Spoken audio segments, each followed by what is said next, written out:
Assalamualaikum warahmatullahi wabarakatuh. Di sini saya akan menjelaskan tentang UMKM, iaitu usaha mikro kecil dan menengah. Pertama, siapa yang memiliki usaha sendiri sejak kuliah? Setelah membaca ini silakan.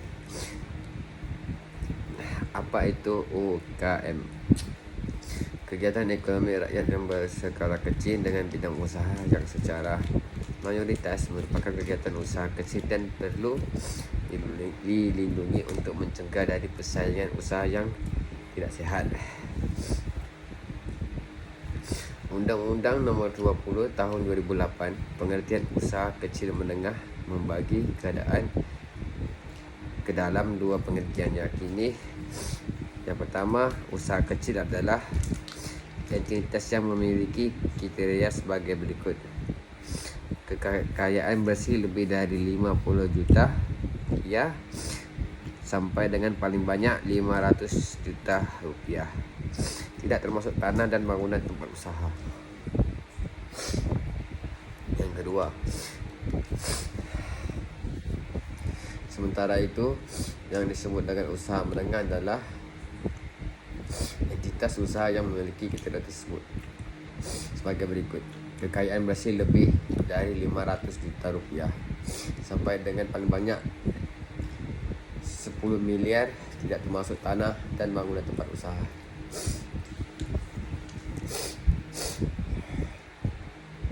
Ciri-ciri usaha kecil. Yang pertama, jenis barang atau komoditi yang diusahakan umumnya sudah tetap, tidak gampang berubah. Lokasi atau tempat umumnya sudah menetap, tidak berpindah-pindah. Sebagian besar belum dapat membuat manajemen usaha dengan baik seperti business planning. Ciri-ciri usaha menengah. Pada umumnya telah memiliki manajemen dan organisasi yang baik, lebih teratur, bahkan lebih moden, dengan pembagian tugas yang jelas antara lain bagian keuangan, bagian pemasaran, dan bagian produksi. Kedua, telah melakukan manajemen keuangan dengan menerapkan sistem akuntansi dengan teratur. Kinerja UMKM di Indonesia. Pertama, sektor UMKM sebagai penyedia lapangan kerja bagi jutaan orang yang tidak tertampung di sektor formal. Kedua, sektor UMKM mempunyai kontribusi terhadap pembentukan produk domestik bruto. Ketiga, sektor UMKM sebagai sumber penghasilan divisi negara melalui ekspor berbagai jenis produk yang dihasilkan sektor ini. Kontribusi UMKM terhadap kesempatan kerja dan PDB. Menteri Koordinator Bidang Perekonomian Airlangga Hartarto, kontribusi UMKM terhadap PDB telah mencapai 61% dengan kemampuan penyerapan tenaga kerja mencapai 97% dari total penyerapan tenaga kerja nasional. Peluang dan tantangan bagi UMKM dalam liberalisasi perdagangan.